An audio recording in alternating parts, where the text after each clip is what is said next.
What's going on? It's Astronaut H, and this is the What More Do You Want Network. Now, in this video, I will be discussing the play-in game, post-game between the Atlanta Hawks and Miami Heat. And man, after watching the game and seeing what unfolded, the the Atlanta Hawks, I feel like, put a lot of people on notice in this particular basketball game. Or could I say that the Miami Heat showed that they just didn't have enough in this particular basketball game? I mean, from the onset, you seen Trae Young just go out there and be assertive, scoring wise.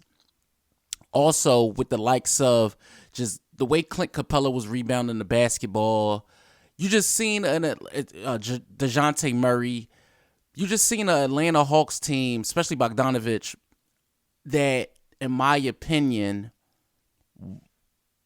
wanted to take the game to the Miami Heat. You know, everybody was picking the Heat to be the favorite in this particular basketball game. They said, oh, playoff Jimmy Butler, Bam Adebayo, Tyler Hero, they know what it takes to get it done. You know, Eric Spoelstra, things like that. And in this particular game, we seen the Atlanta Hawks go up by double digits on numerous of occasions.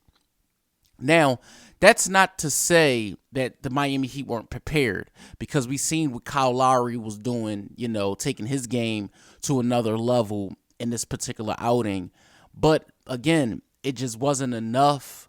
They ended up losing. Now, I will talk about that later on in this video. But I want to say a few things about the Miami Heat, right? Because you have a Jimmy Butler, you have a Bam Adebayo, you have a Tyler Hero.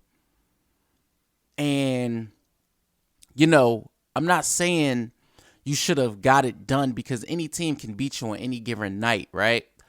But for Jimmy Butler's sake, I'll use him as the example right now that I'm trying to paint in this narrative.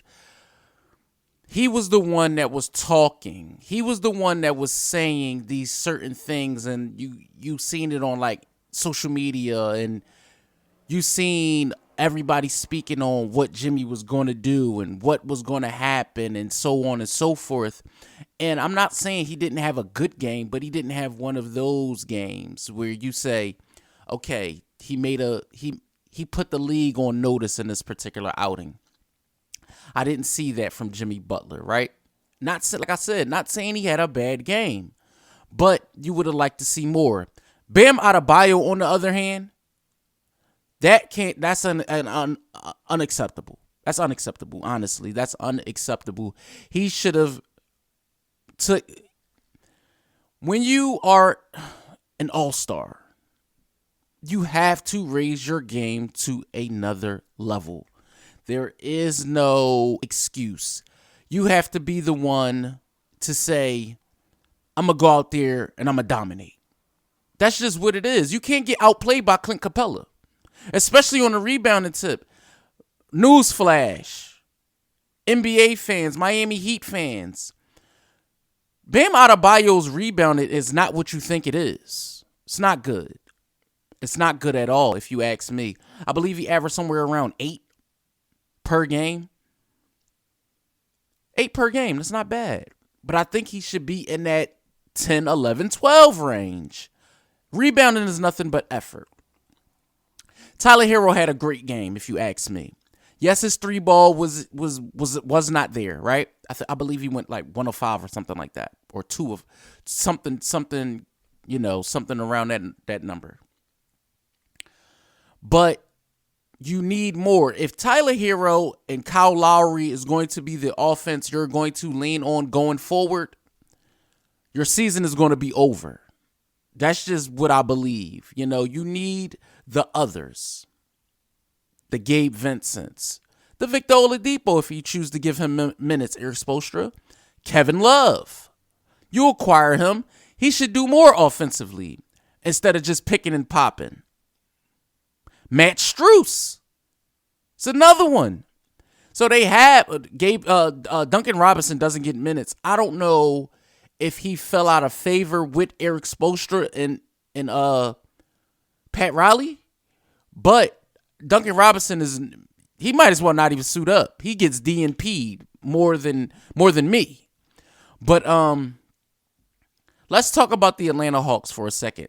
You know, new coach Quinn Snyder, after being let go by the Utah Jazz, the Hawks fired their coach Nate McMillan, moved Quinn Snyder into the front, and has these guys out there playing some really good basketball.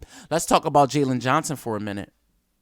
Effort guy, energy guy, you know, those type of guys. DeAndre Hunter. Let's talk about John Collins, even though I don't like the way John Collins has been playing. You know, I don't like the pick and pop stretch for John Collins. I don't like it at all. I like when John Collins gets the ball 13 and in, and he's back to the basket, and he's going to the rim. I'm not saying he has to dunk on everybody all the time, but I don't like that. I don't like the stretch four version of John Collins. Now, applaud him for, you know, expanding his game. Applaud him for that. That's what you want guys to do. But on the same side of the coin, you know, you want to see.